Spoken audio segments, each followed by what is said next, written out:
चित्रटी होची जे गोटे राज्य रे जो एक अत्यंत जघन्यरु जघन्यतम घटनाटी घटी तापरे जड़े मुख्यमंत्री हिसाब रे सुश्री ममता बनर्जी दायित्व थिला जे राज्यर लॉ एंड ऑर्डर सिचुएशन केमती ठीक हम पाठ पढ़ुवा पिला एवं विभिन्न जगार कार्य करुवा महिला मानकर सुरक्षा दृष्टि कौन सरकार प्रावधान करें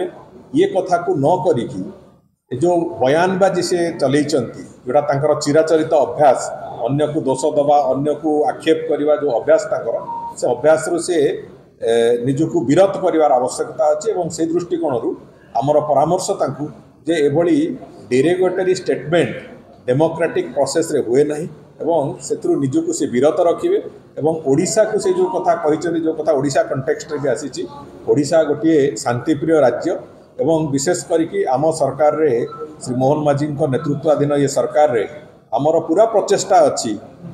एटी ओडिशा रे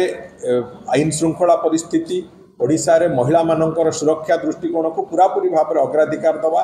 ये आम समस्तंकर ये एक नैतिक दायित्व ये सरकार ये एक नैतिक दायित्व एवं ताकू अवतारणा करिवार प्रक्रिया भी चली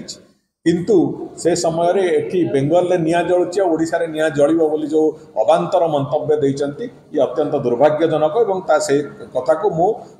निंदा करुची एवं मु आशा करुची ए ओडिशा प्रदेश प्रति एभली अपमानजनक कथा कहिथिबा कारणरू ममता बनर्जी क्षमा प्रार्थना भी करंती।